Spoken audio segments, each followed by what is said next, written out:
Hello to the first person who came in, whoever that may be. As you can see, we are quite literally just starting, so I'm just going to wait and see if other people begin coming in. You do not have to introduce yourself in chat. I'm fine with you just watching, which is perfectly fine. That's primarily what I can do, but if you want to do your own commentary via text, you can. Audio commentary may get a bit jumbled as I try to speak about the game and the game itself while going through to let people know what is going on. Otherwise, I hope everyone's well. For those just tuning in, I have really not played the game in several days. I've just been chilling out.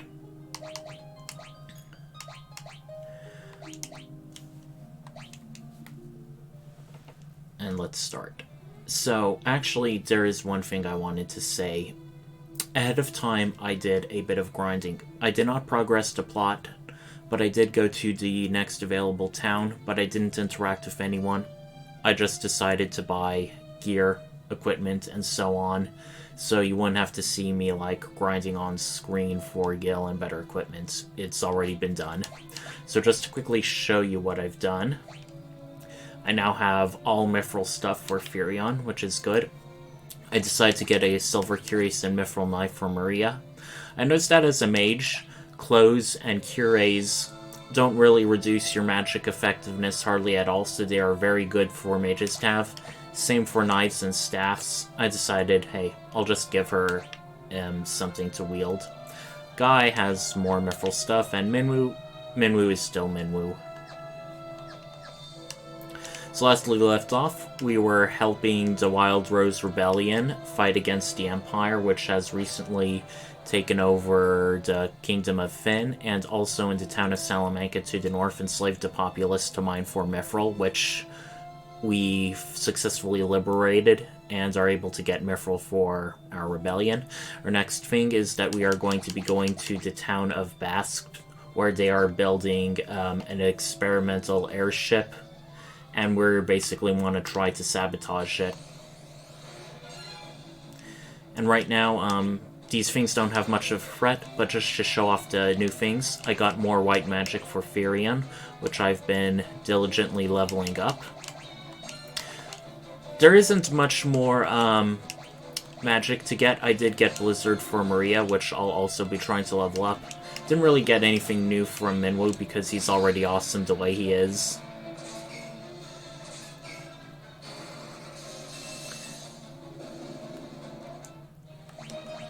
Even though Maria is a very competent mage, she does not have the same level with Blizzard, so right now it's going to start off a bit weak. And we are going to be, hold on, let me check notifications.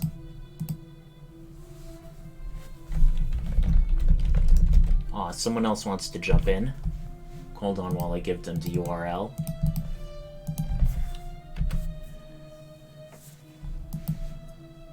Alrighty.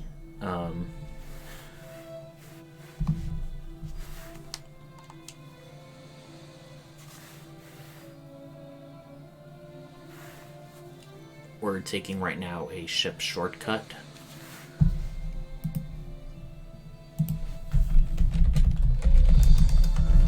Sorry, someone was also asking, saying they won't. Someone else also wanted to watch, but they won't be there immediate, which of course is fine. You can come in at any time.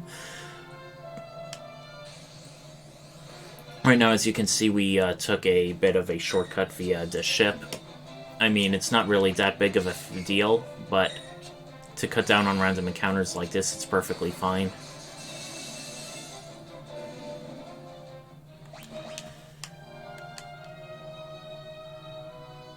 And we just gotta go around this mountain bend in order to get to the next area.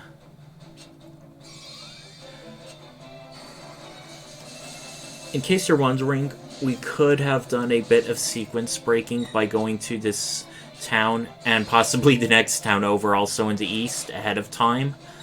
But we didn't want to do that because, due to the story and plot, you can't really advance much.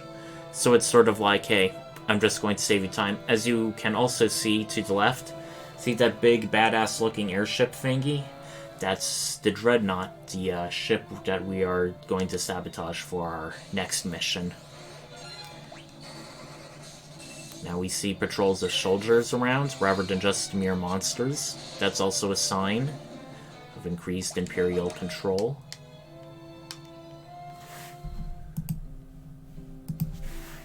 Basque. A town where everyone seems to have blue hair. Whoa, whoa, don't give away our location that easily. We've heard of Borgin before. He's like a traitor of the nation of Finn who decided to shackle up with the Empire. Seems like this isn't the last we'll be hearing of him. People still do have shops. The shops are still functional. We also have our little temple, but everyone is doing perfectly fine right now. Now let's talk to Delver Soldier. Dark Knight. Saying this right next to the soldier, that's kind of funny. Definitely kind of shows the limitations of the game, where you can't like have really big sprawling towns or have people like say something to you only when no one else is around.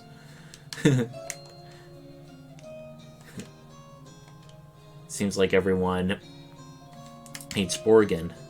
And here he is, the man himself. The guy dressed like a pirate. He does seem... some people think he's not jerkish enough. Here is the magic item shop. One other thing I wanted to say is that overall, this is going to be a recurring theme. When it comes to magic for sale, white magic is often much more plentiful than black magic. There's no really in-game lore reason, it's just the way it is. So that's often why you want to make a more of a dedicated black mage, because there won't be as many black spells to go around, black magic tomes. And yeah, I pretty much bought most good things. I wanted to buy Isuna because that's the general cure, where Best Suna only cures elements that are, or status effects that persist during battle, but ends when they're not, and most battles have been overall quite short, and it's more of a thing you may want to have during boss fights. And since we have Minwu, it's not a huge deal.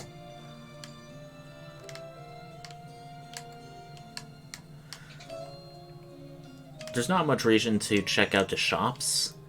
Since we got the Mithril upgrade, there's not much of a deal. Like, for example, the bronze stuff is clearly worse. Apparently the bronze shield is better than the Mithril shield? No, that can't be right. Don't know why it's getting that wrong for Firion. But well, without further ado, like others, we have this suspicious-looking fellow in the corner. As you can also see, he's guarding a set of steps down. We can't really learn him, and any key items we show aren't going to be of relevance, so of course we're going to talk about the Dreadnought. Smart. Where did he flee to? There's just a bunch of trees blocking the route. Here is our next dungeon, Bass Cave, and for those who watched my previous stream, you will be happy to know that it is far, far shorter, so we won't have to deal with as many ridiculous random encounters like we did during the Mithril Mines. Balloons, we fought them in the mines before. Basically, they have a powerful self-destruct thing, so we are going to want to protect against that. Even so, there's still a bit of time to cast spells so we can help level them up. Thankfully, every party member has a good amount of hit points, so were able to take on several of these self-destruct things, where in the past they were pretty much one-hit kills. And no, I haven't been overgrinding or over-leveling. These things should all still be relatively... The game will still be relatively challenging, I think. I only did like 30 minutes of grinding, mostly for Gil, off-screen. Alright, Maria's Blizzard leveled up. That is very good. And we have a longsword, which isn't really good because we already have a much superior weapon. A lot of these chests may just be things we already have access to, so... Since Blizzard leveled up, the ice spikes are just a little bit longer. Whenever spells level up, their visual effects get more and more fanciful, which I like about this game.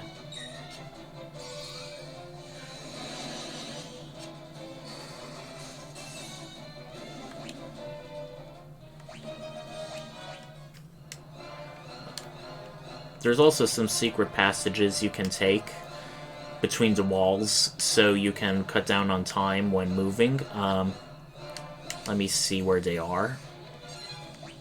I'm sure there will be a map to help me once I look it up. We have some rather resilient zombies now. But of course, nothing can stand against Guy's one-hit wonder. Yep, as you can see, we just was able to cut off some precious time. When you see the discolored ground in front of a place like this, that's usually a sign of a secret passage. Let's see if it works for all of them or just some of them. It's been forever since I played the early part of the game, so I probably forgot a few things.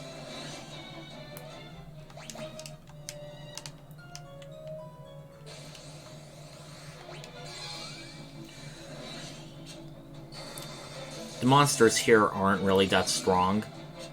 Not only are they not really new, we've previously encountered them before. The longbow seems to be good, but all bow and ranged weapons also require you to equip ammunition for them, which are like the shield. So you can mix and match certain things, like you can have a normal bow, but it fires fire arrows, which are fire elemental, for example.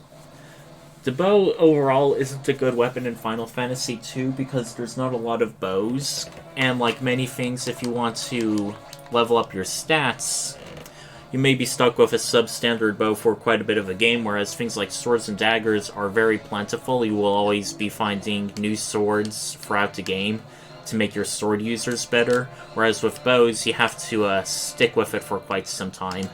Not very fun. If my cards are right, this should be the last room. This is a very fresh change of pace in comparison to the Mithril Mines, which had like 6 different levels. That was pretty crazy. I hope that daylight savings didn't throw people off too much in regards to the starting time. As an American, I know that Congress is recently passing a bill which would make daylight savings time permanent rather than having to switch twice a year. I've heard some scientists and sleep researchers say that we should just do away with daylight savings entirely. Not just not switching, but not even putting clocks backwards, so it sounds like Congress may have still screwed up on that part. Can't really say for sure, as I'm not a scientist. But I do kind of find it ridiculous, not just with daylight savings, but how we alter all these times, often for economic and political purposes, rather than, you know, obeying the laws of geology or physics. There's some countries like China, which has one universal time, but has 3 different time zones, which can often throw people for a loop. I think it was done for nationalist reasons, but don't quote me on that.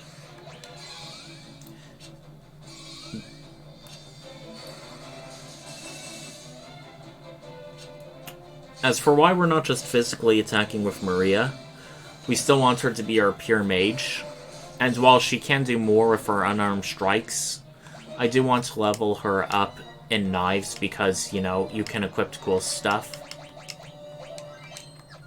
And if you remember, people were talking about a mysterious dark knight earlier. Well, this may very well be our boss for the dungeon. Ooh. Kind of reminds me of Ozymandias saying, oh, our secret evil plan, we weren't just going to wait around for you to put a stop to it. We were being secret about its development, just to make sure that people wouldn't oppose us. And we're automatically moving to see the Dreadnought take off for real. That big, badass airship.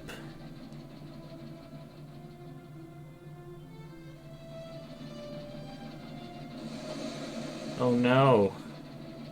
They're bombing cities. No. Not Altair, our starting town. Well, looks like we failed our mission. Sorry, but the game ends here. We are going to be... just kidding. Now, even though this is like some sort of secret test area where they just launched the Dreadnought, the monsters and creatures here are completely normal. Which I kind of find funny. I suppose it's due to space limitations. If we go back into the cave, we want to check out this room to the right that Borgin came out of. And Maria's doing a lot more damage now with Blizzard free. You found a pass in the chest.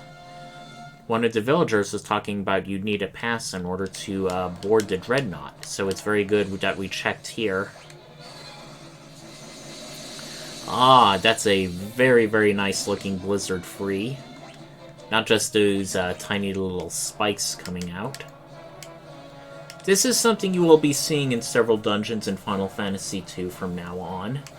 There will be a teleport thing, which basically allows you to leave the dungeon.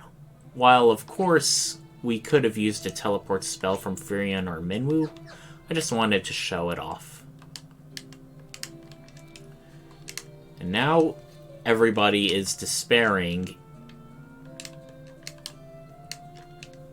The Imperial Army doesn't look like they're in town anymore, but the people's spirits aren't very high because it seems like the Empire just got what they came for and left.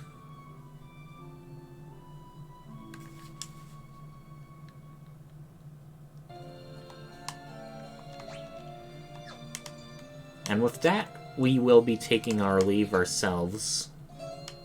But let's see if we can buy anything. We're pretty well stocked on potions. I'll get 4 more high potions just to top things off. I hope I won't be regretting just dumping 700 to 800 gil.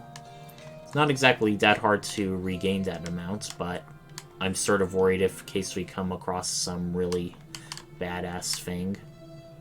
And then I'm like kicking myself saying, oh, if only I had 500 more gil. Ooh. Firion's finally doing some good damage. With his previous sword, even though he had a high sword level, he wasn't really doing all that much. But when we upgraded his equipment, he's doing quite a bit. Not as much as Guy is with his hammer, but an appreciable amount. Maria's knife skill leveled up. And out of morbid curiosity, let's see how the bombed town is faring. Can't possibly be good, but it still looks like we can enter it.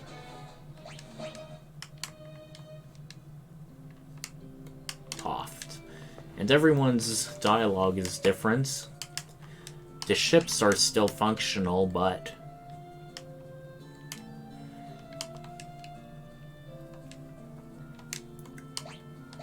we're not.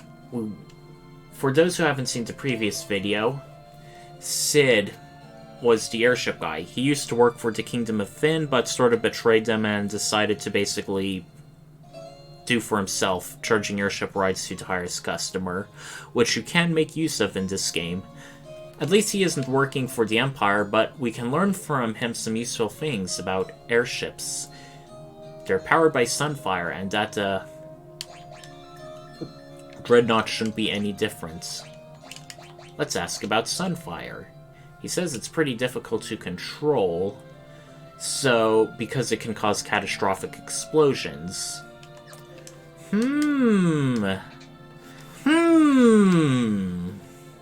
I smell another mission.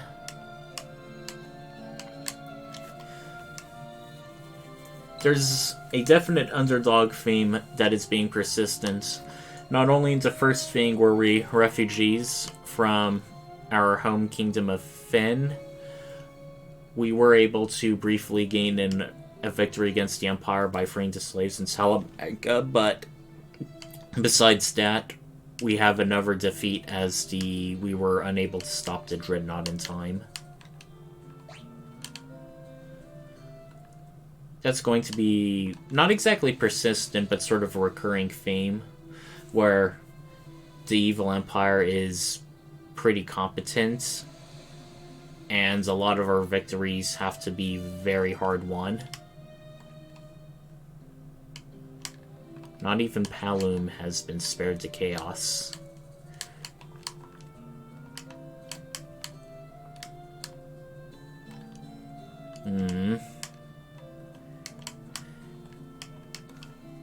The pleasant, cheery music is a real contrast against what we're seeing and witnessing.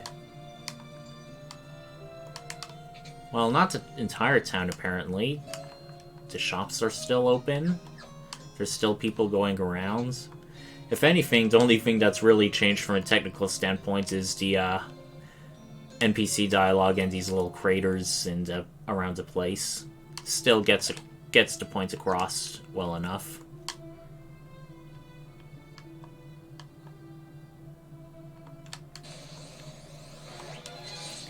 Right, more leg eaters. Don't interrupt us. We're trying to forward the plot.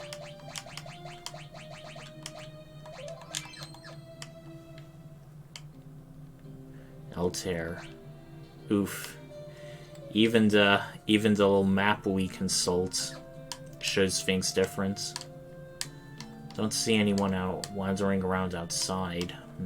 That's not a good sign. Let's check in with our resistance.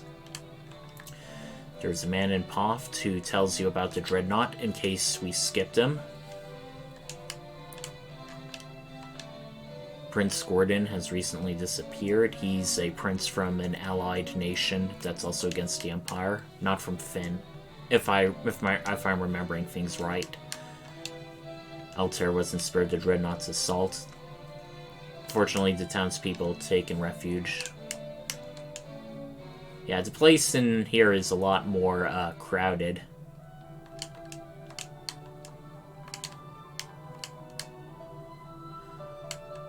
I do like how in the early Final Fantasy games, this isn't the case for all of them, but they had the classic airships. But even then, these airships were still like a relatively new and wondrous, but also terrible innovation to the worlds. In Final Fantasy I, the airship that you can gain was pretty much a relic from a technologically advanced fallen civilization. Let's ask the king about the Dreadnought. This is the first time we can actually talk with the king and interact with him. We can't really learn anything from him. But at least we know we can speak to him in the future.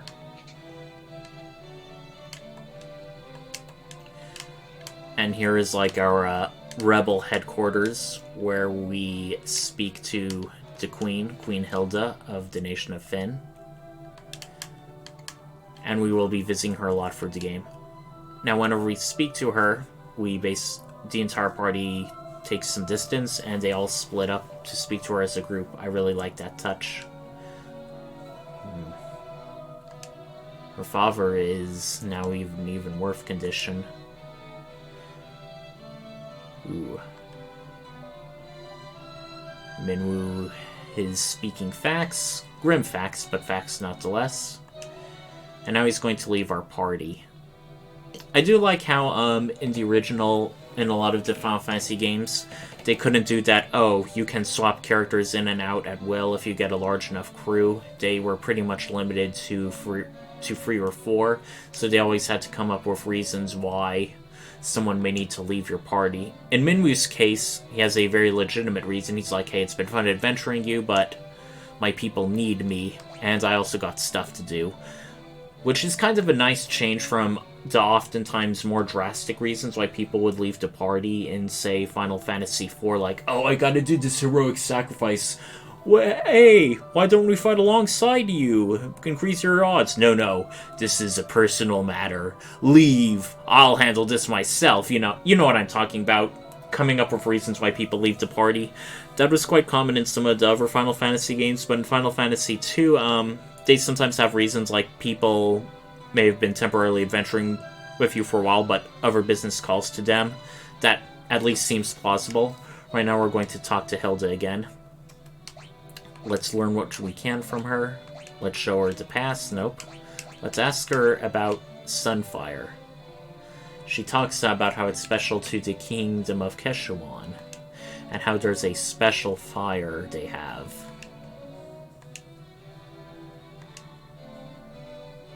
Sid talks about how Sunfire can destroy the Dreadnought. And now we have our next mission. Depart for Kashuan Keep to get their special Sunfire. But we need a proper container to hold the Sunfire, so, let's ask her about... Nope. Now, this is something where a few people get tripped up, so forgive me while I look something up. I just want to make sure I have everything lined up before I miss anything. Okay.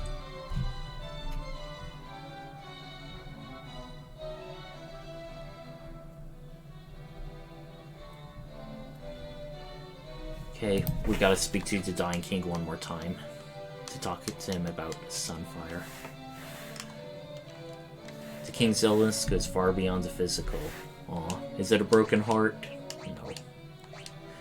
Now let's ask Minwu. He talks about a festival in Kashuan. Sunfire has moved to Eagle's Torch once Blagger is gone, so let's talk about Eagle's Torch if we can. He says we need the Goddess's Bell to break the seal, so, what's the Goddess's Bell? The Bell are known only to the Kashuan royal family. And Minwu says Gordon would know where the bell is kept, but has not seen him. Someone close to Scott or Gordon may know where to find it.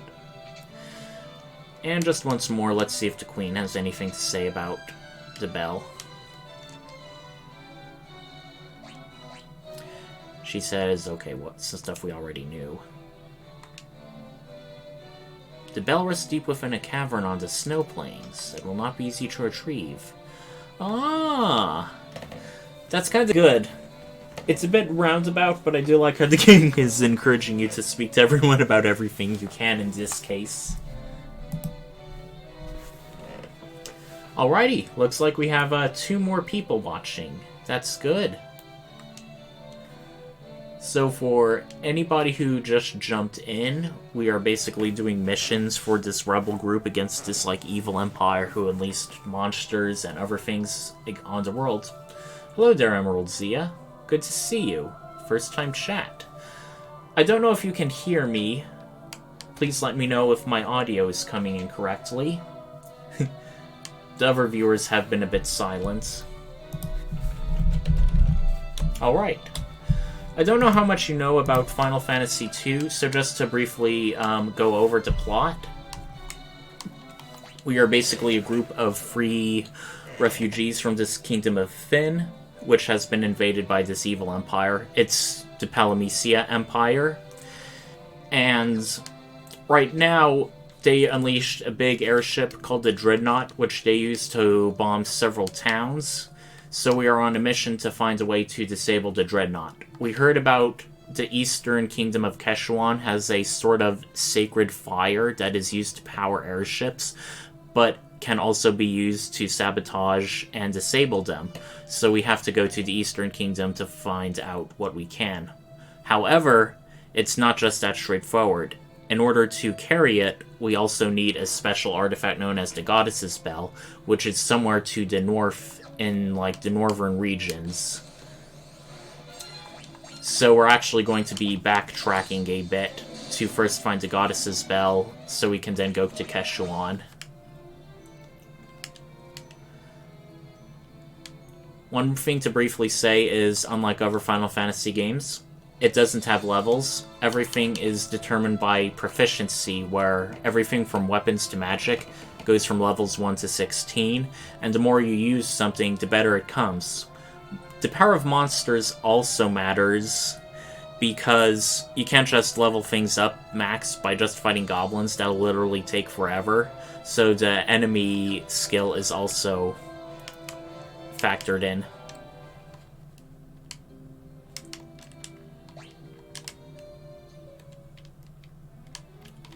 In case you're interested, I also have a previous video where I played the first 2 hours of this game, in case you ever want to see what you miss. You haven't exactly missed much. The game isn't exactly like a big, complicated epic, but it does show how things start out, and also sets the tone for the world and the people in it a bit.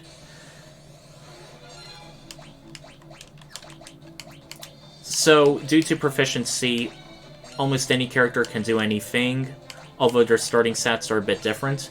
Firion is our hybrid Swordmaster White Mage. Maria is going to be a pure Black Mage, while Guy is purely physical. In my first playthrough, I had Guy as the hybrid fighter White Mage, and Firion was like a Red Mage jack-of-all-trades. Miria, even though I intended her to be a Black Mage, she ended up becoming more physically powerful than Firion due to a variety of things, so I'm trying to play the game a bit different. Okay, you played the beginning but didn't get all that far. Well, we're still relatively speaking in the beginning. The game isn't exactly that long. I think it takes like about 20 to 24 hours to beat, which is what it took me the first time. And right now we are about, I'd say, 2 to 2.5 hours in, so we still have plenty of time. The town of Salomon, we recently freed from the Empire, who were using its population to work the mines, which they were using to get Mithril in order to supply the war machine. We're going back to the town elder who we helped, Joseph. He's talking about Borgin, who's basically a traitor of Finn, who's working for the Empire. He wants to know if we can do or ask anything. We're, of course, are going to ask him about the recent things, the Dreadnought, the Sunfire, and the Goddess's Bell.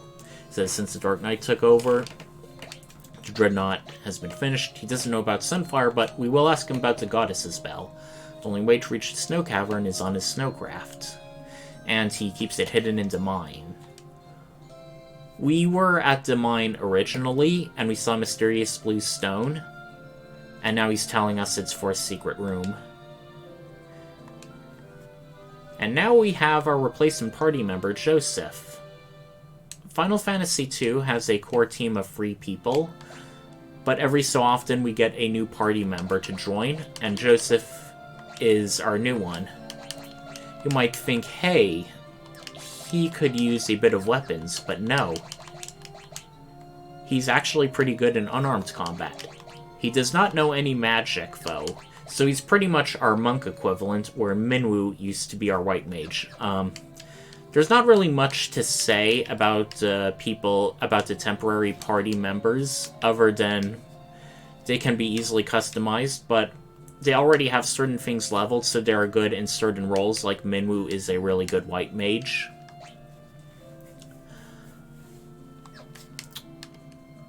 Since it's possible we will be going to a new dungeon very soon, we will want to stock up on items. I do remember that the hidden area in the snow caves had a lot of status-affecting enemies, and one thing for Final Fantasy II's detriment, I don't know if it's the original version or the Pixel remaster or whatever, but negative status effects, if a monster has an attack, that status effect will affect your character 100% of the time. There's no equivalent resistance thing. So if you're fighting a bunch of cockatrices and they get a jump on you, you're pretty much going to get a TPK as everyone gets stoned. There is white magic which can make you immune to status effects, but unless you have it on by default, that can be very bad.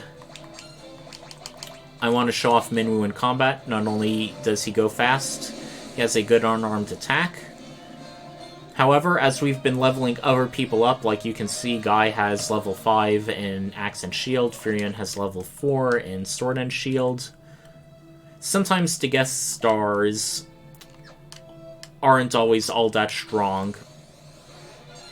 And sometimes when they come in, they may come a bit late, particularly if you've done a bit of grinding, so they may not always be all that impressive. But since it's relatively early in the game, people like Joseph can still hold his own quite well.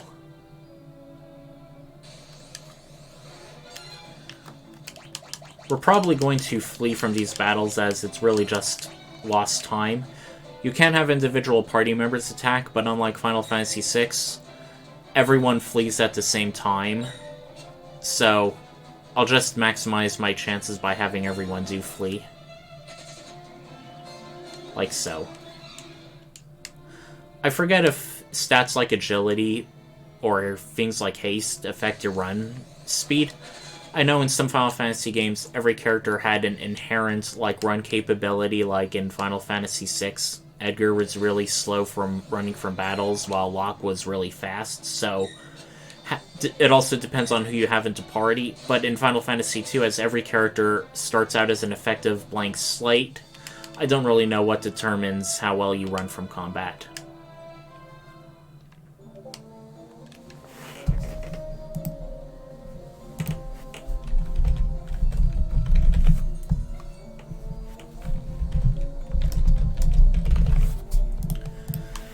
Hold on, I was just attending to some off-screen things. I don't know how it was in the original, but in the Pixel remaster, especially for Final Fantasy I, you don't always have to grind as much. I did grind an awful lot during my first playthrough, and I ended up being really overpowered. Now, as you see, there's a secret area, which Joseph can tell us about. And he destroys it with his bare fist. If that's what you can do with level 2 unarmed, imagine what fervor levels can do.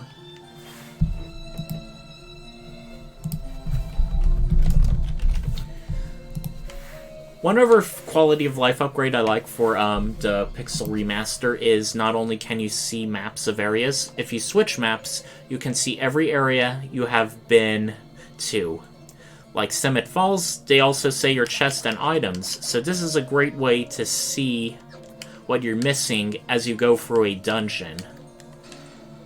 And now we've ideally 100%ed this dungeon by getting the Snowcraft. Yep. Yeah, the Pixel Remasters overall are very good. I don't really have much to complain about them, one way or another.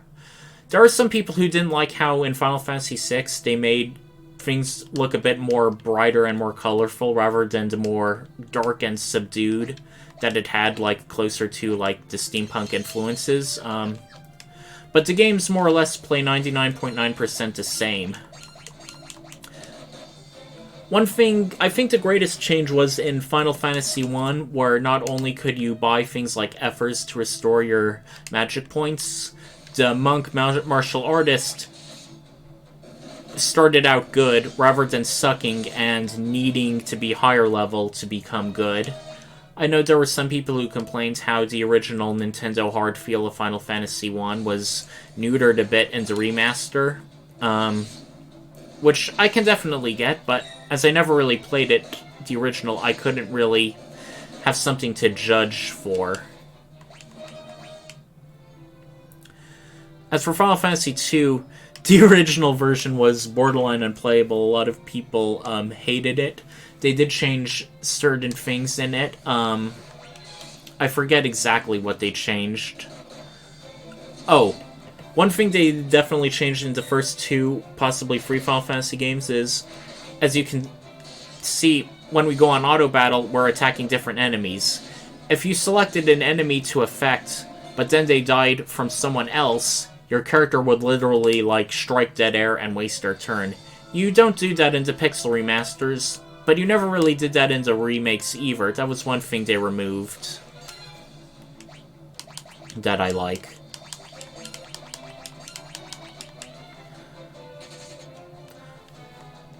Before going any further, since Salamanca is our closest area, we are going to rest at the inn because this next dungeon is going to be a bit of a doozy. We will need all the supplies that we can get, to put it lightly. One other thing I also like in this game is when you enter most towns, you can just hit the up button straight and you are guaranteed to go to the inn. At least that's my experience with some of these places. I don't think it's the case in, like, the original town of Altair. But that's, I think, one thing that's a good example of good game design.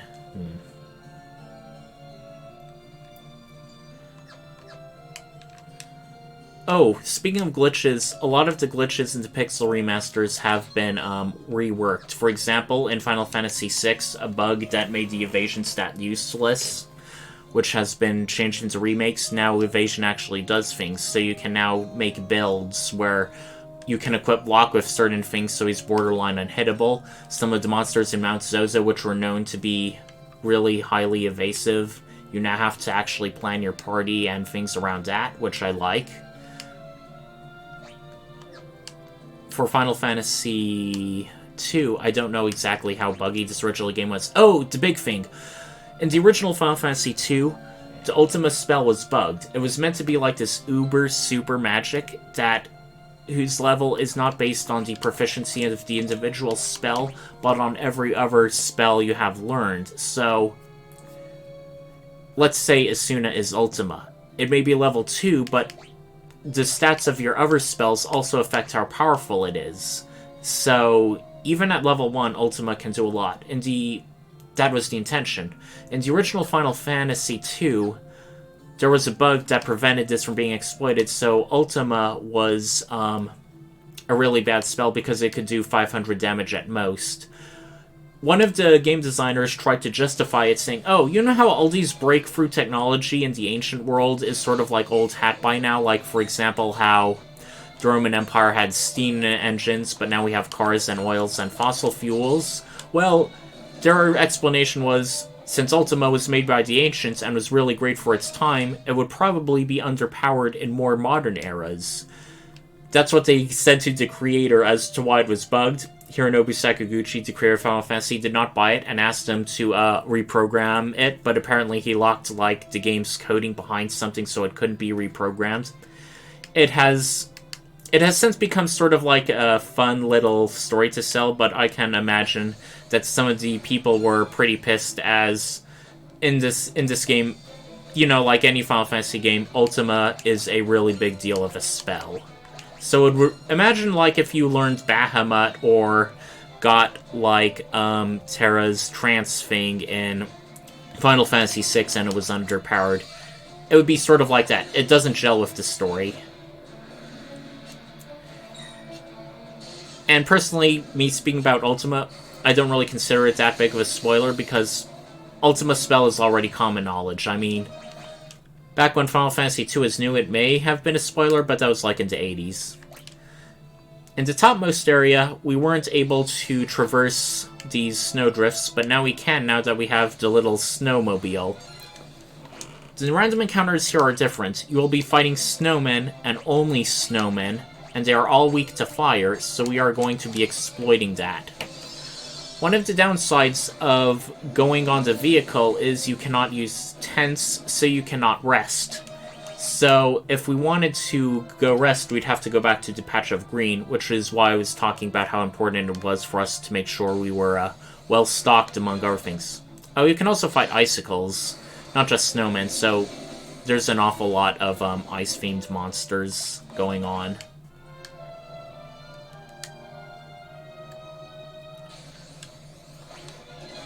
We're almost there.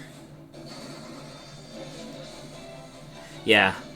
These fire spells are doing an awful lot of damage in comparison to our physical attackers. And our physical attackers are strong, so you know... You know what? I think I'm going to conserve the magic points for Maria, because when I was going through our first dungeon, I literally ran out of magic points for her, and since I didn't bother leveling her up in anything else, she was pretty much dead weight. That did make the dungeon a bit harder to do, but I'm gonna try and repeat that. One thing I like about the game is the monsters are a bit more creative. Oh, I definitely agree for you. As a D&D fan, I definitely did like the very strong influences in Final Fantasy I of D&D, but I do like how, in some of the later games, they decided to come into their own. We are now in the Snow Cavern. And you may notice something, unlike other Final Fantasy games, is that when you go into dungeons, the dungeons are badly designed, and thankfully they have learned sense. Not only are random encounter rates in dungeons super high, there's a bunch of false and trapdoors that literally lead into empty rooms, and they're in virtually every dungeon. So I will be consulting a map so we don't end up doing a bunch of trap rooms which artificially elongate and make the dungeon more difficult than it needs to be. It's been less than 2 minutes and we already got like 3 or 4 random encounters. Yeah, the rates are insane for this. We are definitely going to want to take out the grenade as fast as possible, because it has a much more powerful self-destruct than the balloon. Fortunately, they don't have that much health. Uh-oh. I think I made a mistake. I shouldn't be physically attacking these guys. Or maybe I should. I wanted to wait after the victory because unlike in other Final Fantasy games, every time you win a battle, the party members literally leave the screen from right to left. I don't know why they do that. Oh, the encounter rates in Final Fantasy I Pixel Remaster were much less, so you could... nowhere near. I think they decided to keep in the bad dungeon design from 2 for whatever reason. I imagine it's harder to... I can't imagine it's that hard to reprogram encounter rates, but reprogramming or making all the new rooms and the dead rooms and the trap rooms, basically, shouldn't be that hard to get rid of. You'll see what I'm talking about when I go there.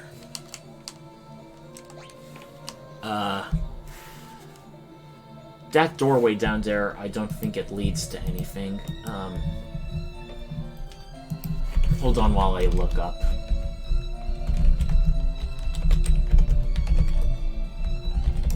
The Ice Cavern map, the Frost Cavern map.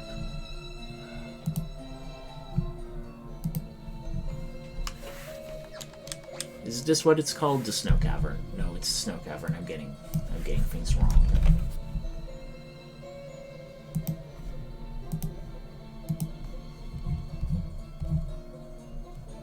Okay.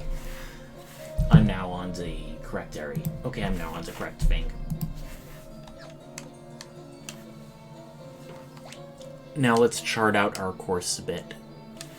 You will notice that there is a double set of doors leading up and also down.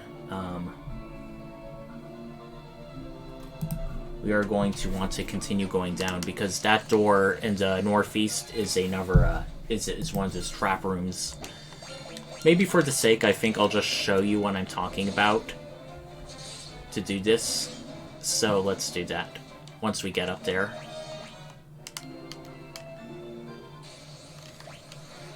Okay, 2 more snowmen. Hopefully we should dispatch them just with physical attacks and nothing else. Wow, we're a lot further. Oh, hello there, Lakosi. Just to briefly surmise, the Empire basically unleashed a Dreadnought that's now bombing a bunch of towns. So in order to blow up that airship, we need to find a sacred flame called Sunfire. But in order to do that, we will need the Goddess's Bell, because since it's such a dangerous and powerful force, it can only be stored safely within an artifact. And Joseph from the town of Salamanca is now accompanying our party in order to get the Goddess's Bell, which is in the Snow Caverns. And I was showing to our other viewer the trapped room.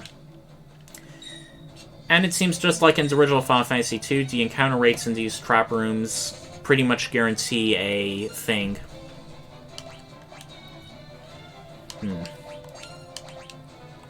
If I got rid of that.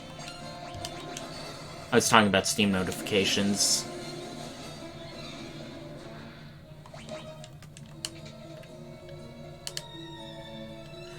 Menwu left our party to attend to the king, whose health was failing, which is why he's not in our party. One of the things I said I liked is when we had programming limitations because we couldn't have, like, multiple party members, there had to become plotline and story-based excuses for why we couldn't just have people accompany us all the time.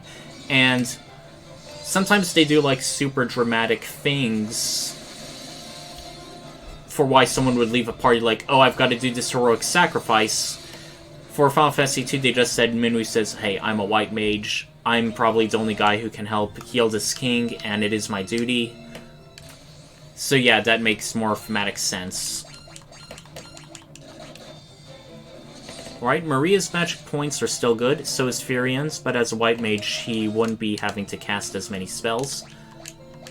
One other thing in the Pixel remasters, and this applies to all of them except Final Fantasy VI, is there are certain elemental attack items like Fire Fang and Arctic Wind.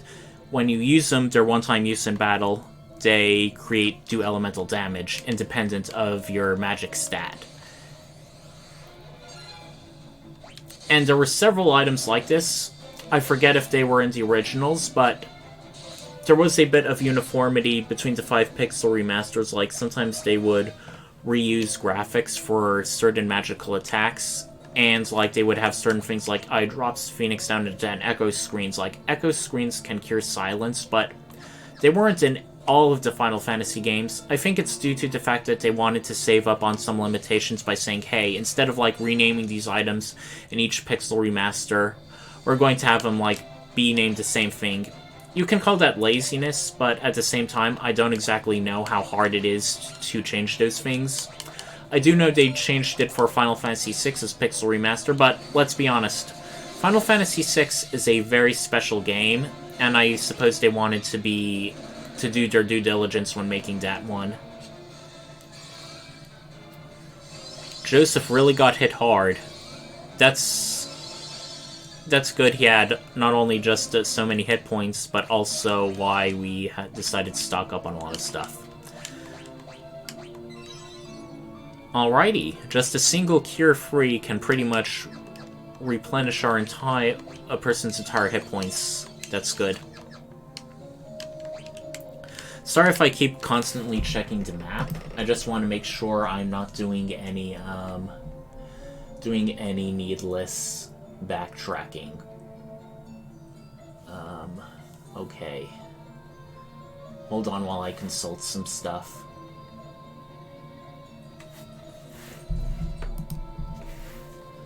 From what you remember, some of the older Final Fantasy members changed the old Fire 1, Fire 2 frame to Firaga like in later games. They did that for some of the Pixel remasters too, but Final Fantasy's magic is different because due to proficiency, you have literally 16 different levels of spells. So they didn't want to, like, come up with 16 different names. I think that's one of the exceptions. Like, I think they have Firaga in the Final Fantasy... Yeah, in Final Fantasy 1, they do the Fire, Fira, Firaga naming conventions. It's just in Final Fantasy 2, they have things different to be more in line with the proficiency system.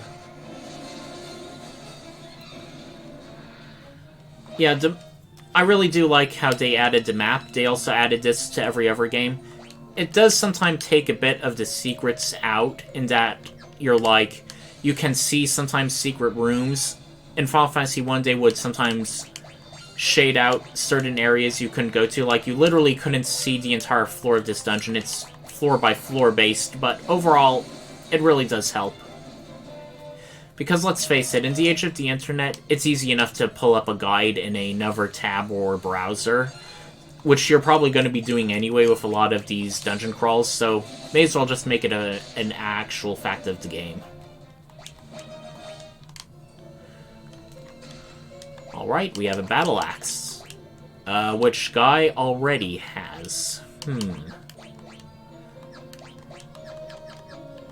Maybe if we wanted to go two-handing or dual weapon fighting, maybe, but I kind of like keeping him with the shield.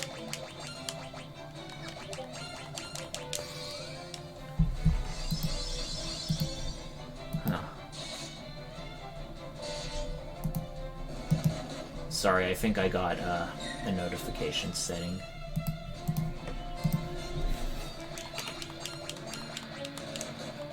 False alarm.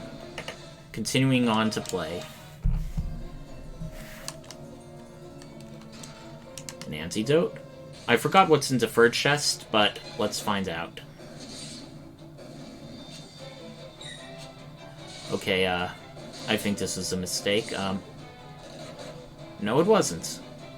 We dispatched these people pretty quickly. That's good.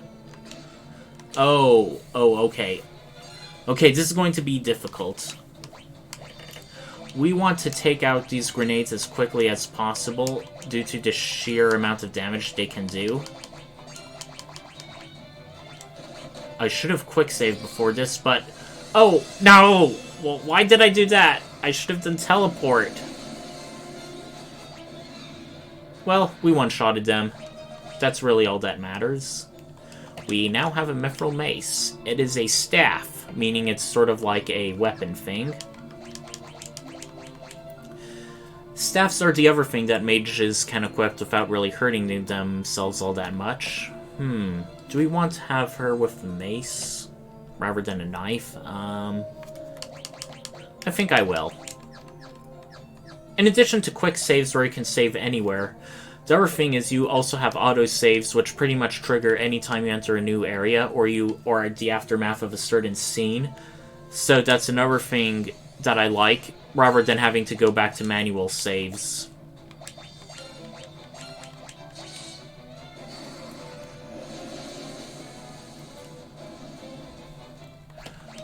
Our party overall is still very well stocked. I forget how many floors this dungeon has, but we seem to be breezing through it relatively quickly. And no, it's not because I grinded. I remember this being an average level of difficulty. There was one part where the monsters really hit hard due to the fact that there was a status effect which I think caused the character to become paralyzed, and that really threw me for a loop. I do remember having like half of my party down and I had to leave the snow cavern at one point.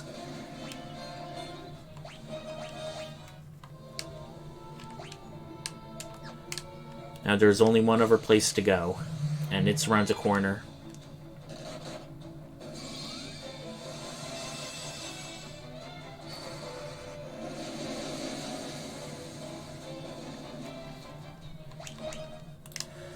One thing I don't really get is why, whenever you defeat enemies, although the guild is technically compiled, for loot and other stuff, they list the things individually. Like, if you just saw the ghoul, they just automatically paralyzed Guy as soon as they hit him.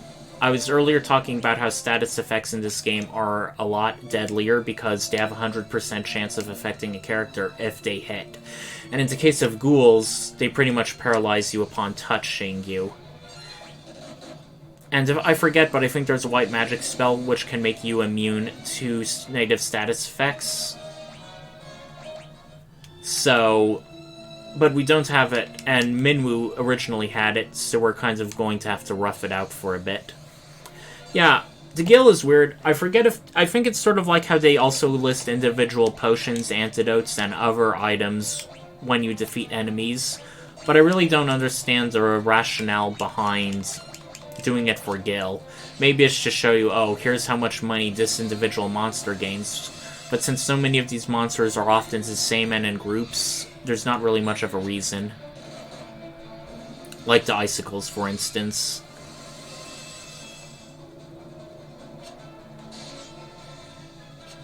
Oof. Maria is not hitting a lot.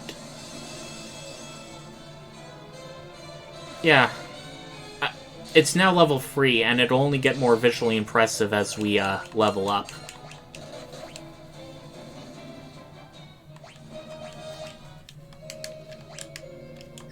Okay, I'm a bit paranoid now. I don't think we'll encounter any monsters, but just in case. Okay, we have Joseph paralyzed. Hopefully we kill the rest of them before we get too bad.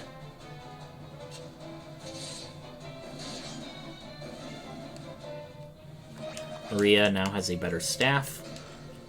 And we have a Blizzard Tome.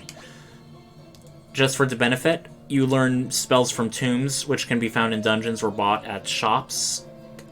But right now we don't really have much reason for a Blizzard Tome because Maria is our big black magic girl, and since the other characters don't really have very high intellect since I haven't been using magic spells, there's not really much reason for me to teach them. I also have a limited amount of slots, so I want to make sure I emphasize what spells I teach to which people.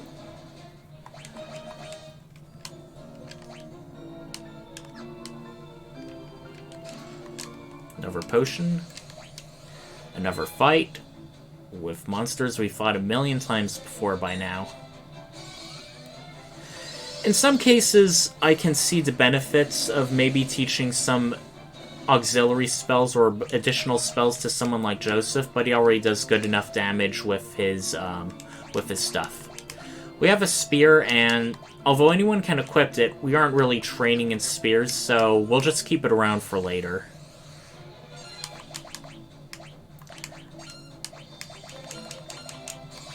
Just gonna have people physically attack now. Firion is getting a bit low in the magic point department, so I think we'll be switching to his sword soon.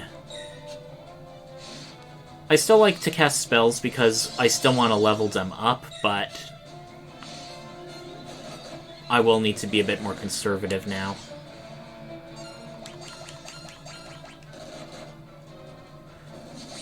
Man, Joseph is really rocking it with his bare fists.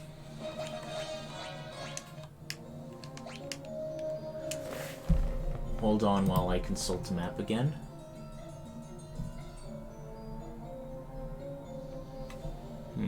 Wait, let me see what floor are we on? Basement 4.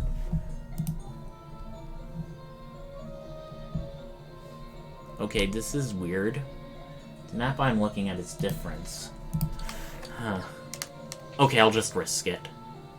Yep, trap. Fortunately, we got out in time. Okay, wow. Firion just did 141 damage out of nowhere. I do like that. However, you don't want to really focus on unarmed, because the way leveling up works in this game is past level 10. It doesn't really matter the strength of the monster so much as how many times you use the fight command or magic. So when you want to get something to like level 16, you're going to want to equip the weakest item you can find and wail repeatedly against the highest defense monster you can find. And since there's no unarmed items you can equip to make yourselves weaker, your fists are always going to be good. It becomes that much harder to level up fists past a certain point. It's sort of like a thing that's useful for early and mid-game, but by late game you don't want to be relying on it too much.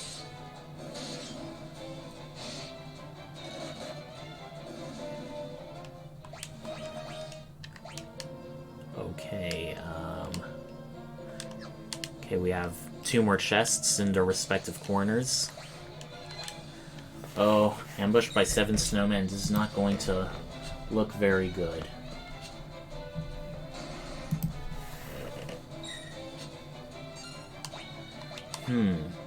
Against 7 snowmen, it may be worth just dropping a protect and dropping fire. It'll just save us in the long run.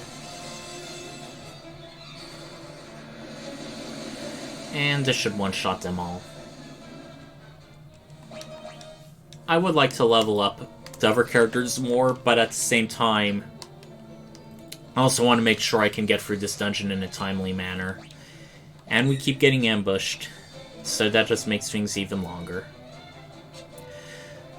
One other thing you may notice is the characters seem to have a relatively high evasion rate. Well, like many things in this game, it is possible to cheese the game, particularly in certain areas. The remasters changed things so you can't do it as much, but like, if you have characters attack themselves and each other, you can use that to raise hit points. If you want a really high evasion, you can have everyone be unarmed, except for dual-equipping shields, which really raise their evasion and just wearing light armor. Oh, sometimes the equipment you wear can also have an effect, like wearing heavier armor and heavy weapons, or weapons other than knives and staves, makes your casting less powerful. Wearing heavy armor as opposed to light armor like clothes and cuirass makes it harder to level up evasion. So, while technically the game sort of bills itself as being able to do, like, customize your character to be anything, your equipment still does have a bit of a factor. Alright. You might notice that, I don't know if you were here, but level 1 to free fire was sort of like the original fire animation from the other Pixel remasters, while fire level 4 through 6 is more like Fira, as you may see in some of the other Final Fantasy remasters. Since we've been leveling up fire a lot, let's try to level up the other stuff, like thunder. Normally I do blink rather than protect because the zombies auto-paralyze, but on the other hand we do have a pretty high evasion in our party at this point in the game. Oh, just when I didn't quick save. Yeah, as you can see, the ghouls not only would paralyze you, I think the shadows also have their own auto status effect condition. We're gonna try and wipe these people out as quickly as possible.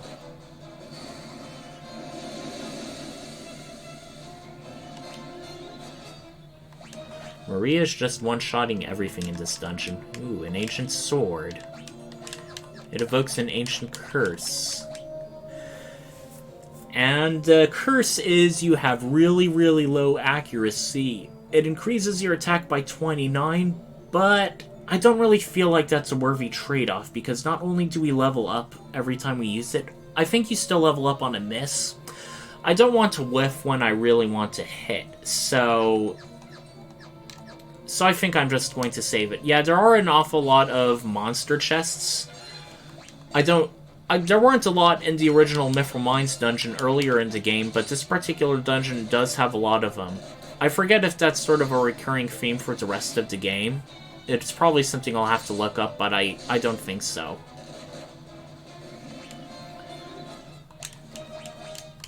I think these dungeons are very much an endurance run, where you want to where they try to elongate things and make them difficult to get through. Do we want to go into F, or do we want to go up to E? No, we want to go through here.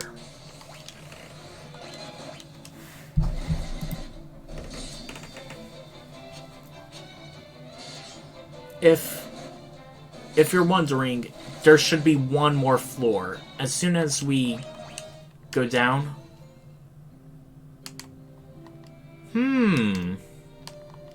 Strange. In the middle of this monster field dungeon, there's just a bunch of beavers. Being beavers. Snook snook chit. Guys speak beaver. Snook snook chit. And we can now interact with this character. Nothing happens. Just for fun. We're just gonna cycle through all the things. There are no key items to learn. Let's ask him. Maybe the beaver's a member of the Resistance. So, nope. Know anything about airships? How about the Dreadnought we're trying to destroy? I mean, beavers are like a creature in the natural world, so it's sort of like saying birds, but I suppose like giant talking beavers is... Yeah, I don't think I've seen this in any other game.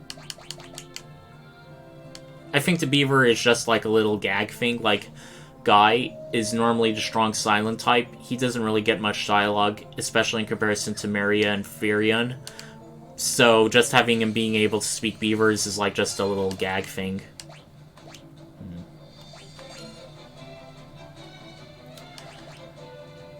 I'm pretty sure if I look on the Final Fantasy Wiki, there's going to be some trivia page explaining all about it. I would not know. Well, while I normally would want to conserve magic points, it does seem like the monsters in this area are some sort of the things you want to kill as quickly as possible, so that's what we're going to try doing.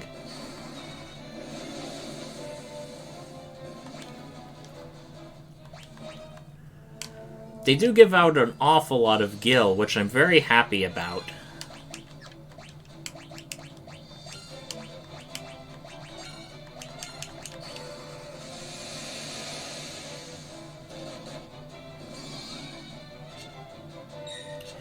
Oof, that teleport missed them all. Should I cast a second time? Why not?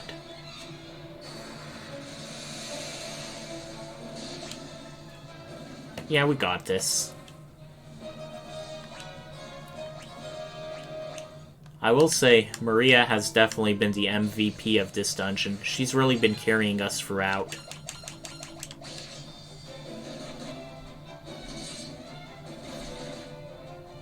Okay, even if he paralyzed one person, the rest could take him down, so I'm not really all that frightened at the moment. We'll say, I am definitely looking forward to the end of this dungeon by now. There's just way too many random encounters. Ooh. Oh, we are also encountering a new monster. I don't know if they're super rare or just on this final level, but from what I remember, they are quite physically powerful, and since it looks like we're literally coming up to the boss, we can sacrifice some magic points to ensure that we remain healthy and living. Oof. We are not doing a lot of damage to them right now.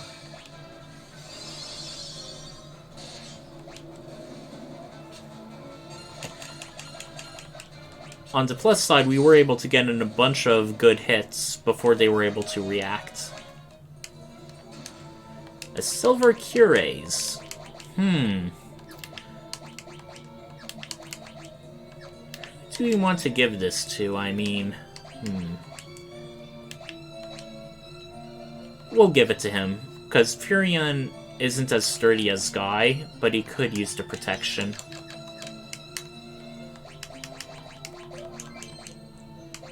Okay. There is also a reason they decided to drop a blizzard tomb in the middle of the dungeon. Oh, hello there, Juntao. Thank you for coming in. I think this is the largest amount of unique viewers we've had. So just to quickly update you, we are just now going to fight the Guardian of the Goddess Spell, which is in a snow cavern. We need this spell in order to fight the evil Empire, so we can safely harness these sacred flames, which we'll use to blow up an airship. Hello there, Arachne.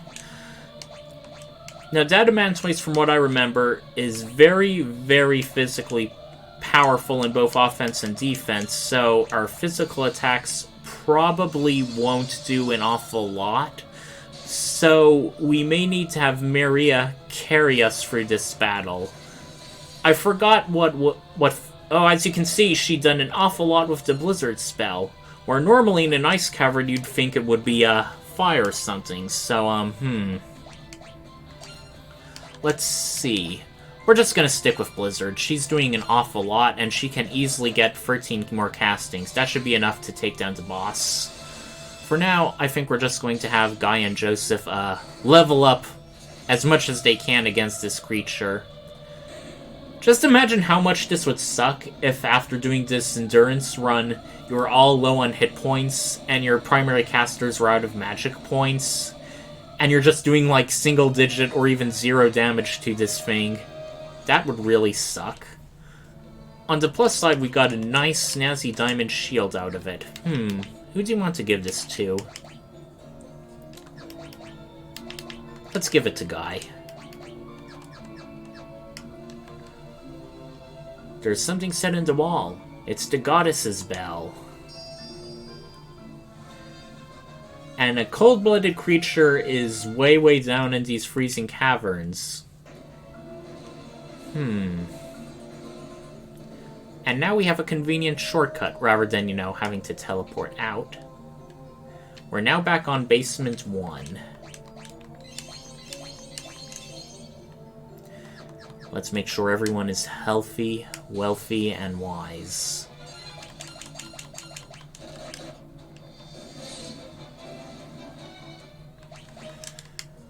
We also managed to level up several of our characters' primary weapons. Uh-oh. For those who were watching the stream earlier, this is the sprite of Borgin. He used to be a soldier or general working for the Kingdom of Fynn before he became a traitor and tossed in with the Empire. We personally encountered him when trying to sabotage the airship Dreadnought, but he basically said, "Haha, you think we would have let the Dreadnought be known if you could do it? We were working on it in secret, and by the time you heard about it, it's already fully operational, so..."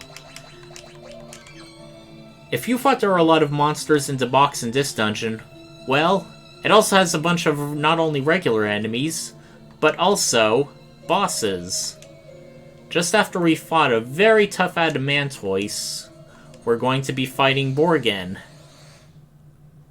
The good news is that Borgin, even though he's a boss, he's a regular human, and he doesn't have a thick carapace. So he's just as mortal and soft and squishy as the rest of us. Boom. Damn. He wasn't very hard at all. I'm pretty sure that's on purpose. After the really tough fight with the Adamantoise, it would have been a real dick move to just throw another hard boss at you, particularly after going through this long dungeon. And we just basically walk around him as, oh. Uh-oh.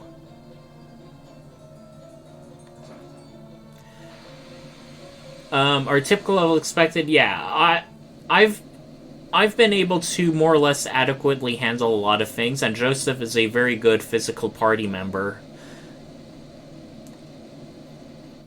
Remember how I was talking earlier about how the Final Fantasy games come up with all sorts of reasons why people would need to not have a party number beyond 4 due to programming limitations?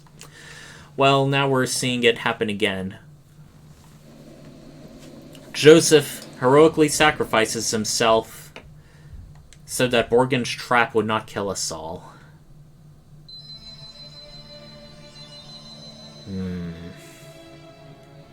May it not be in vain.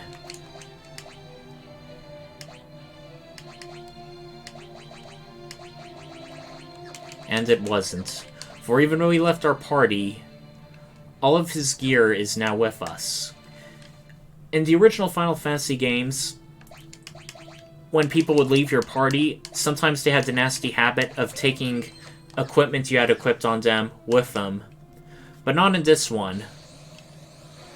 That was a real plague in Final Fantasy IV, where you had like 14 different playable characters, but all of them, you could only have like 5 in a party at max, so you had people leaving the party all the time, and sometimes you would lose good equipment with them. The Pixel Remaster saw this as a problem and decided to program it out.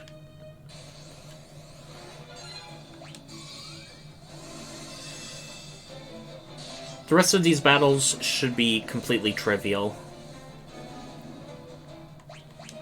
Even though we got the Goddess's Bell as the key item, before we go to the nation of Kashuan, we are going to want to pay our respects back in Salamanca. over the passing of Joseph. It's only appropriate and respectful. Also, it's the closest in, so it's also practical.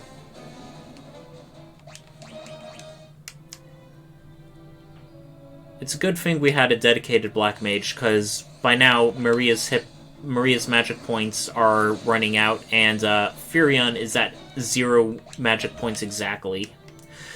There are cottages and tents in Final Fantasy II, but they're really expensive, so we don't really have the money to spare to have them.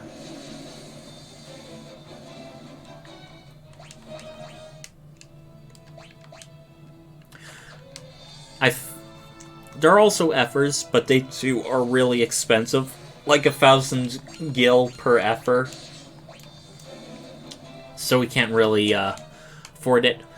There are some spells that more or less obviate the need for items, like the Osmos spell drains magic points from enemies with every casting, so that pretty much removes the need for Effers. However, not only is it black magic, I think, you only learn it much later, so we won't be getting it until a while.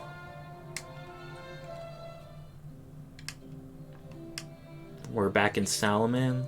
Before we do anything else, we are going to top it off with a nightcap.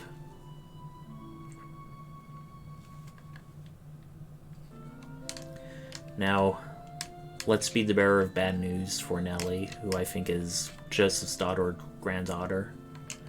Aww. Do you see her just looking down in sadness before she even talked? She knew her dad was up to some dangerous stuff. Even when we win, we lose.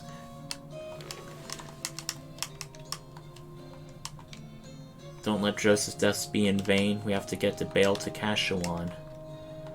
I couldn't agree more.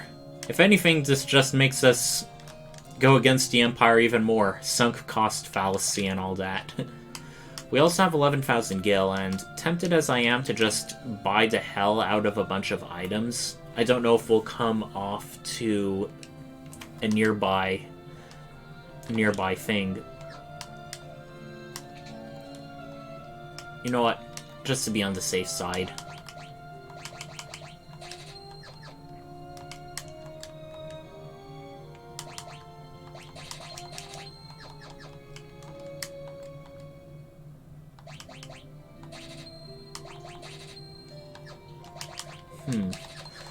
Okay, I know that was an awful lot of gil, probably about half, but I feel like I'm not going to regret this.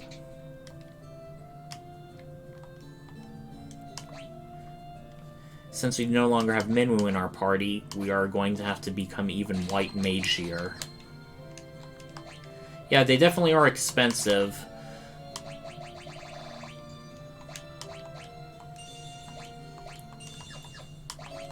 Now, since we learned some new magic, Sap reduces magic points. It does not absorb, it merely reduces, unlike Osmos. But it is useful to use against certain enemies. Warp is sort of like teleport. It technically teleports you, but instead of going out of the dungeon or area entirely, it just causes you to move up to the previous floor. It may not be as useful outright as teleport, but since random encounters in dungeons are so dang annoying, every little bit helps. Kashuan Keep is a bit of a travel from here. If you briefly saw the world map, you may have noticed that there is an eastern stretch of land with an eye-like mountain range. That's basically Kashuan, which we will be going to. It'll take a while to get there, but fortunately, the random encounter rate should be nowhere near as crazy as in a dungeon.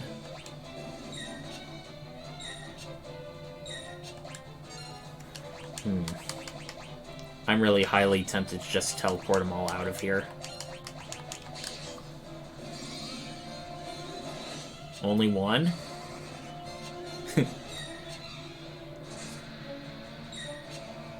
Okay, she's poisoned now, so... I think I'm just going to have people physically attack. Okay, wow, we missed. Our character is still poisoned after battle, so we're going to top her off with some Suna. Oh, one thing I want to bring up. Weapons and magic still level even if they miss. So if you repeatedly cast like Blink or Protect, even when you have the magic already affected on you, it still levels up. So yeah, that's one area where it makes the grinding a bit more tolerable. We should be encountering some new monsters by the time we get into the Kashuan area proper. Right now we're still fighting more of the beginner level monsters that we have been all the way back in Altair and Finn. I think at this point I should probably just start running away because goblins hardly help you grind. They're really only good for being walking wallets of gil.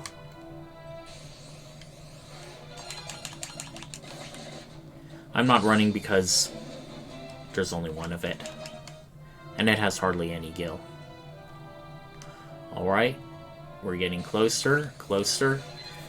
Now we're fighting zombies. Now, okay, that's a sign that the enemies in this area are changed. Kashuan Keep. That's all that remains of the ancient nation of Kashuan. I forgot the lore exactly. Forgive me for my short-term memory. I don't know if they died fighting the Empire or they fell. I do know they're not like an ancient civilization, they're sort of recent. We could go here earlier and sort of sequence break, but since we did not have the goddess spell, there wasn't really much we can do. There are some soldiers in areas like patrolling, but nothing we can't handle.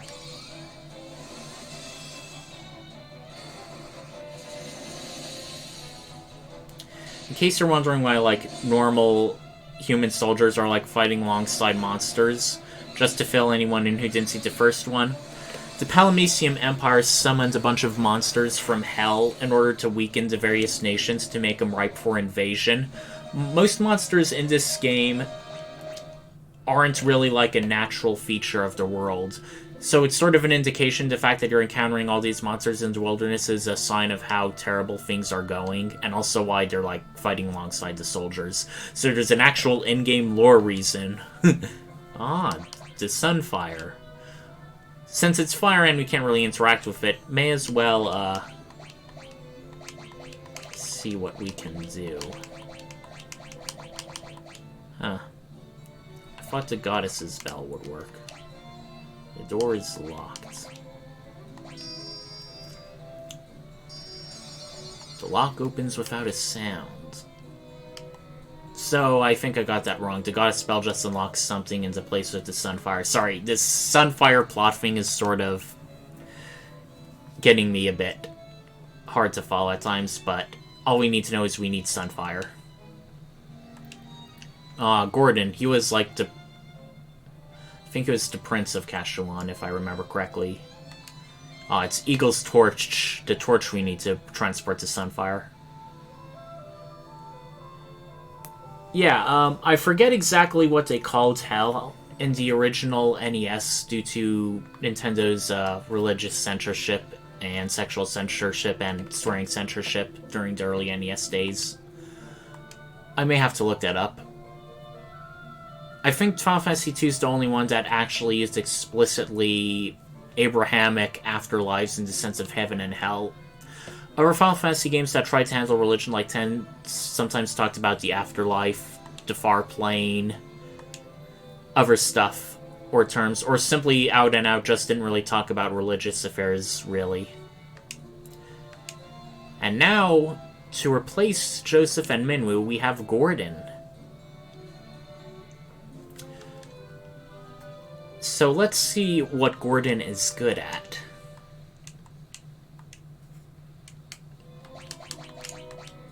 He already comes equipped with a spear.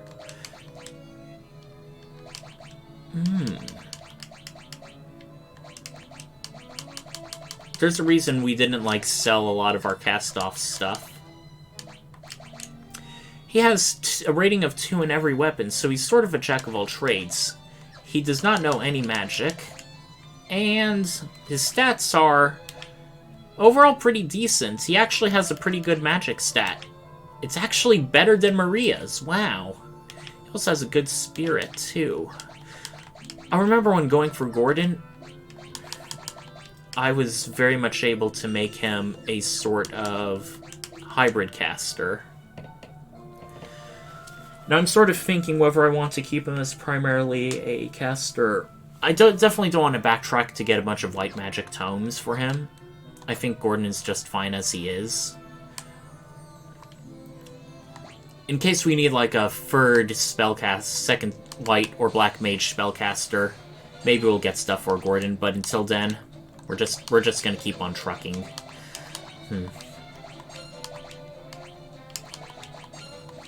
And since we're here, we're gonna use an opportunity to level up our lower level spells while we can. Even right off the bat at level 2, Gordon did a good amount of damage. He also has 128 hit points, but he is kind of taking quite a bit.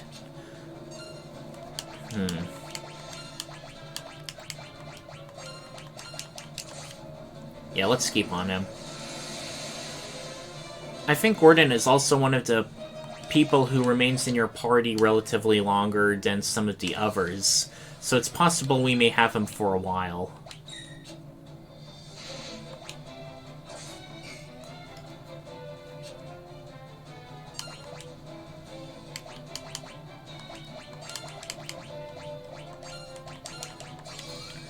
Okay, just should be enough to kill them.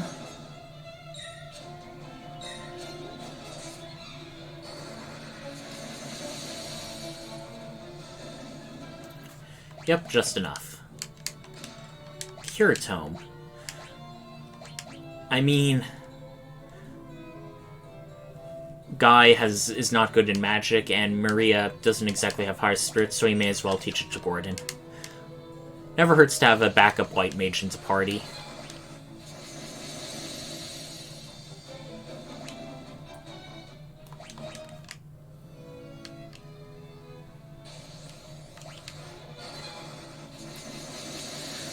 I sort of get the feeling that Maria is going to be carrying us for a lot of these encounters, just due to her powerful black magic.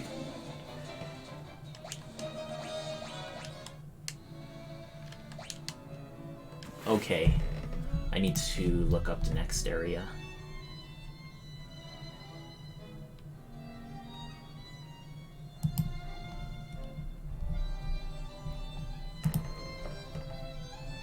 Okay, we're definitely on the right track. There was another trap room I could have nearly got in. That would not have been fun.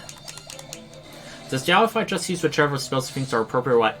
It does. It automatically does the last commands you've done. In the case you don't have any more magic, it'll or can't otherwise do that command, it will default to the default attack option. The auto fight, as you can see, is pretty useful for grinding, but you should only really do it if you absolutely know for certain that your people can handle. It does speed up combat a bit, and as you can see with the animations and stuff, but otherwise, it's one of those little quality of life things. Okay, ogres, from what I remember, are pretty tough. We're going to definitely want to protect on ourselves. Of course, warp didn't work on it. The auto fight is in each of the Pixel remasters, and it works pretty much the same way, so whenever auto fight's on, it has the little blinking things. There's also things you can do in configuration to make it so that auto fight continues after every battle. I need to manually renew it, but since it's literally just with the press of a button, it's not really that big of a deal.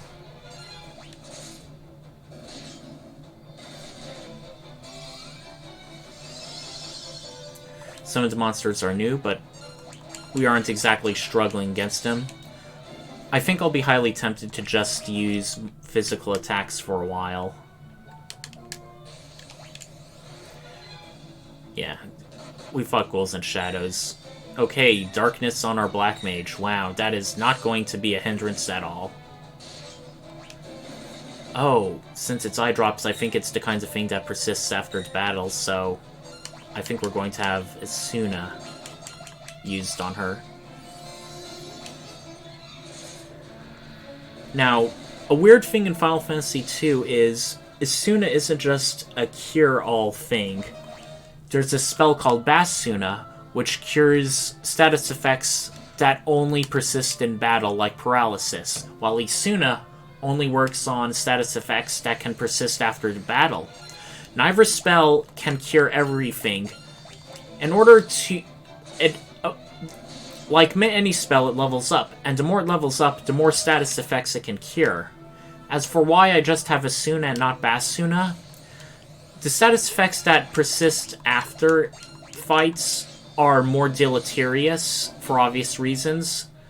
So Basuna is a bit of a waste of a slot, unless we are intentionally trying to become like a pure white mage for certain builds, which I sort of am with Firion, but right now, it's not really a high priority. Okay. A lot of these floors are pretty straightforward. Not a lot of winding passages or alternate doorways. Ah, another D&D monster, the Ogre Mage. They even have the slightest bluish coloration like it does in D&D. I really appreciate that. And I'm pretty sure, just like in D&D, it's going to be resistant to Blizzard, but I'm going to cast it out of curiosity. Nope. Done an awful lot of damage.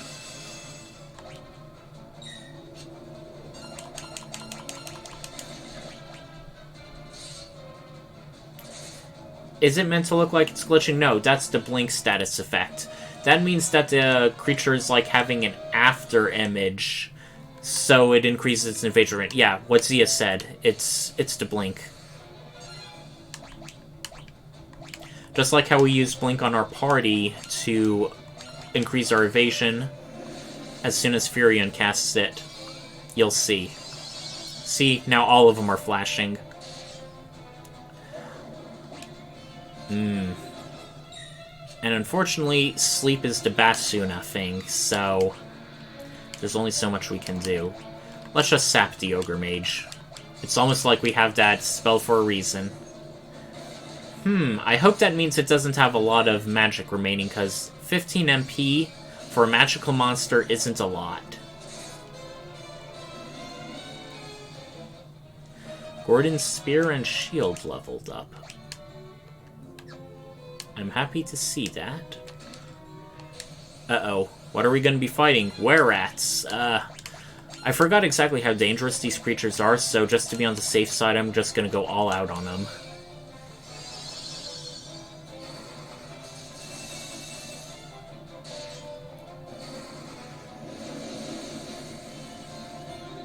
Might notice with Gordon, even though he has a measly 15 hit points, he only used one magic, or 15 magic points, he only used one magic point when casting spell.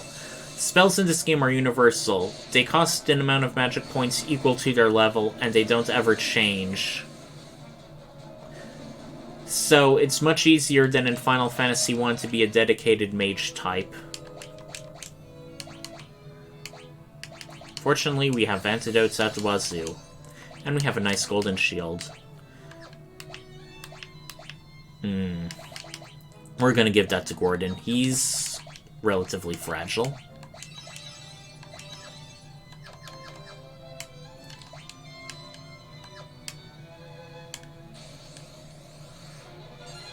Shadows, if I recall. Being undead, let's see if Cure works on them. Let's also see if warp, if we can ever get a good warp. Yep, it really damaged them. That's good to see.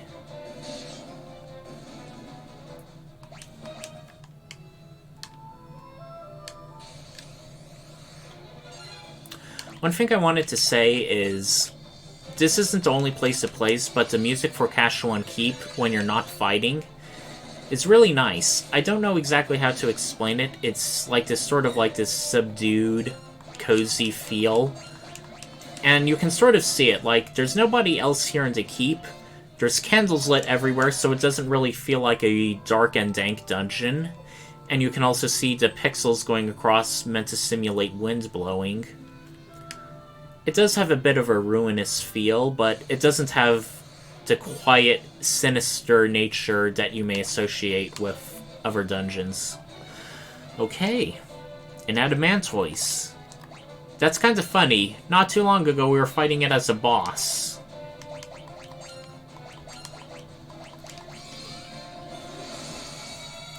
Now they're just showing up regularly. I think they're a rare monster. We weren't exactly fighting a lot of them. And just like that, they're still super tough. Let's hope Gordon can get in a few ones to level up his Blizzard. Although I feel like he's not really going to be casting a lot of spells for long. He only really has 8 more castings, so I think it may be more productive for us to keep Gordon as our White Mage. Okay, we have a bunch of places which I do not relish visiting.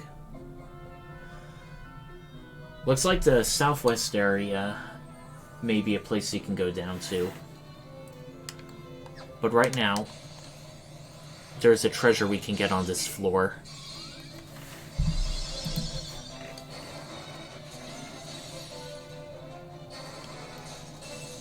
Whoops.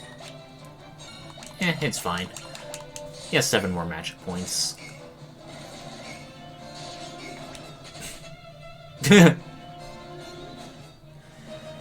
thing I like about this game is even if monsters flee or are, like, teleported away, you still level up, because leveling up in this game, the proficiencies, it only can counters based on how often you use it and the relative strength of an enemy. So even if they flee, it's not entirely a lost cause, which I really, really like.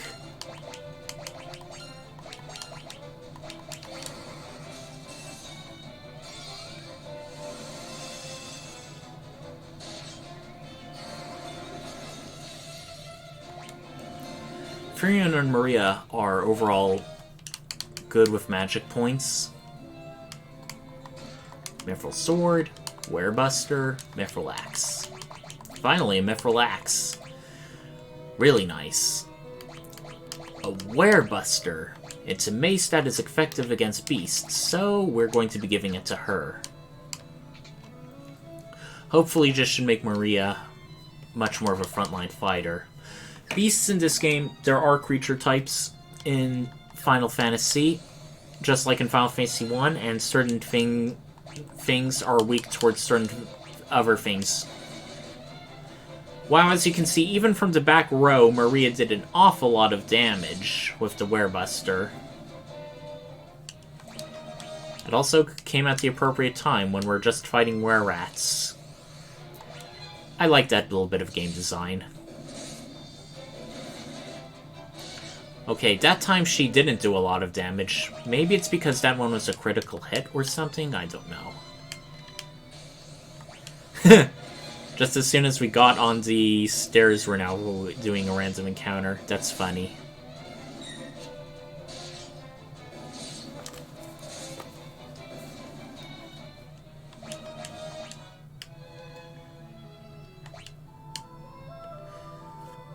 We can access the stairs that way. But for now, it looks like we have a bunch more areas. Okay, the next area will be the top right door. But before doing that, we're going to backtrack a bit to get some chests and treasure. No, actually the top right door has bonus treasure. We're going to want to do that.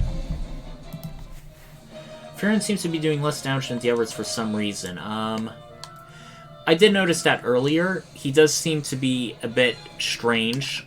I think it might be due to the fact that Maria has a Werebuster, which is really effective, and Guy is good, but as for Gordon, I don't know the excuse.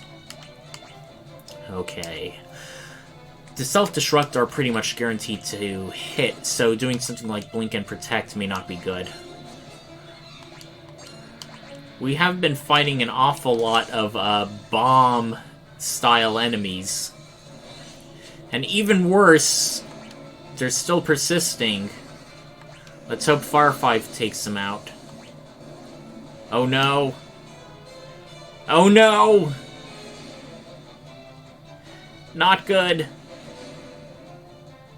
Definitely not good. I am so glad I bought these Phoenix Downs.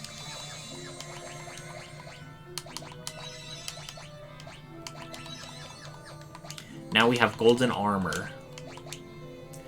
Okay, that's pretty good. It lowers evasion, though.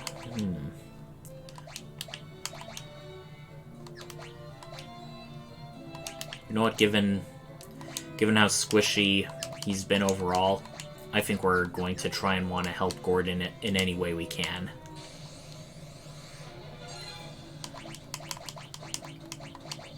Two Ogre Mages this time. Nothing we can't handle. And doing hardly any magic points.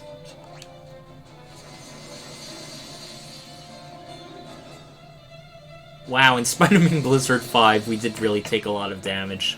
I was worried for a second. Yeah, I feel comfortable enough just wailing on him with physical attacks.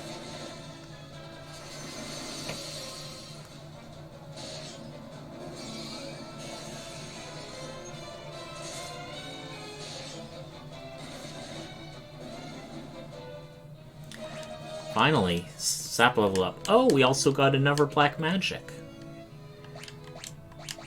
Blind. Teaches the blind spell. We actually got 2 of those. Ooh. Who do I want us to teach? I want Firion to be a pure white mage for Ultima related reasons. Guy, he's not really good. Miz, I don't know how much this sells for, and since Gordon is a temporary party member, there's a part of me that just wants to keep it around.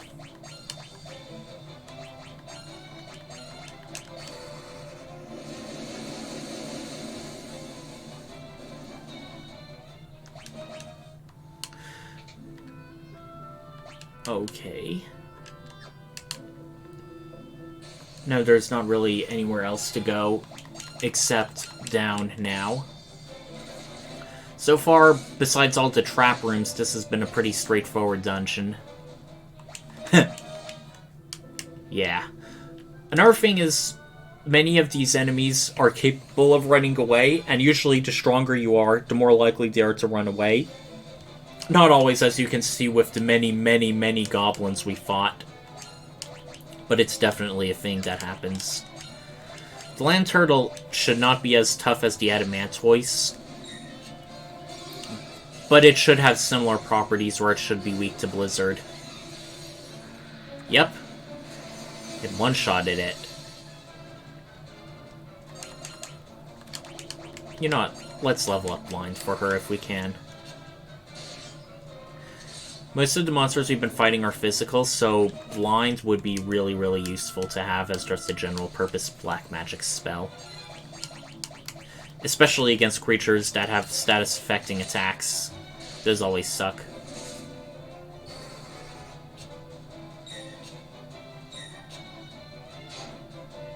Yep, they just paralyzed Gordon now.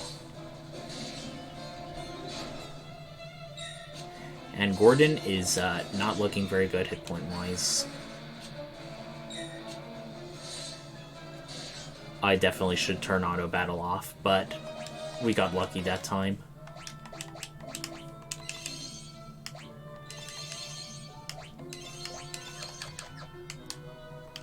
Just enough to get a bit more. Alrighty. Looks like we're now at the boss for this area. If I remember correctly, it has a bit of a trick to it. It's the thing guarding Eagle's torch. A red soul. I remember. You might be looking at this. It looks like a living flame, and it's called Red Soul. You may think, oh, in that case, we should use Blizzard against it, but no, you do not want to do that, because Blizzard, as well as certain other magic attacks, actually heal it. So this is going to be a monster we have to be physical on. And even when we are physical, it doesn't look like we're doing a lot of damage. Even status-affecting spells heal it. This is an anti-magic monster. Just like how the Adamantoise was an anti-physical monster, so is the Red Soul. So we are going to be solely relying on white magic and physical attacks as much as we can.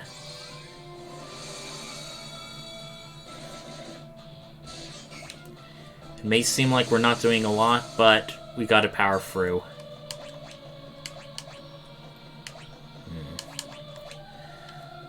No, I get the feeling we'll just heal it more if we do it that way. Let's just wail on it for a bit, see how well that goes. We may need to heal Gordon soon, but I think we can go for a few more rounds.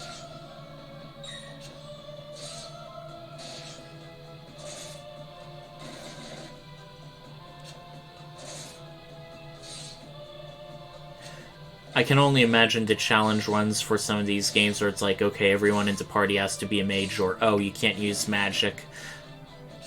Sort of like the 4-job fiesta, but yeah. It would be hell fighting the Adamantoise as a no-magic party.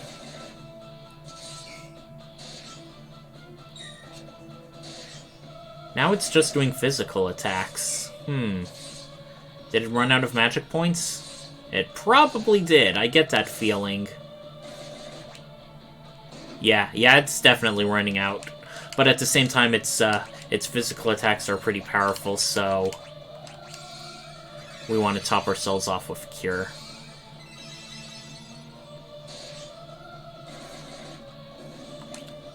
Yes! And strangely, it just had normal death animation rather than a boss one, even though we had boss music going on. I'm almost suspicious. We found Eagle's torch. That should be a great sign.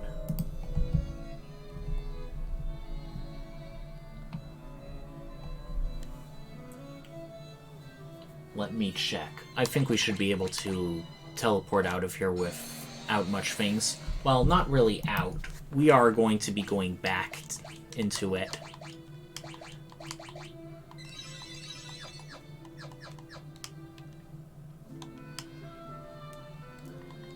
The sunfire blazes brightly.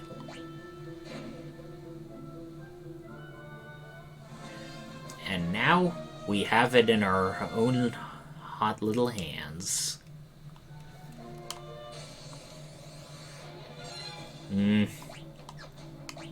Don't feel like fighting these people, but on the other hand, if I can level up some spells out of the process, why not?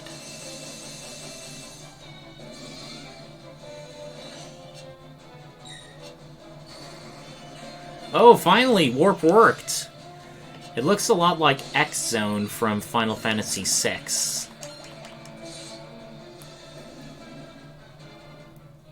And her warp leveled up. Finally. That's great. Uh-oh. Looks like we're triggering a cutscene, now that we got the torch.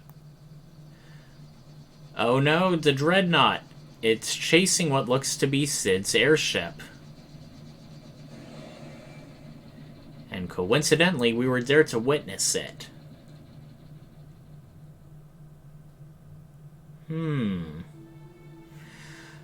I'm sure this isn't coincidental.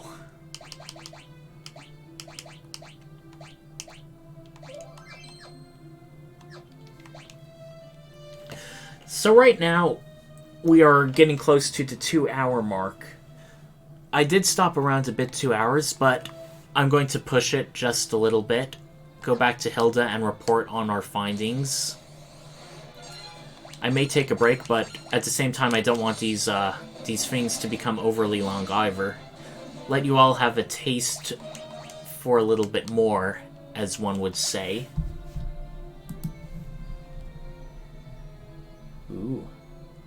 I'm just looking ahead on what to do. Yeah, I think we'll just try and go back to Altair, if we can, and report our findings. You know what? Yeah. I think just calling it for the night here would be good.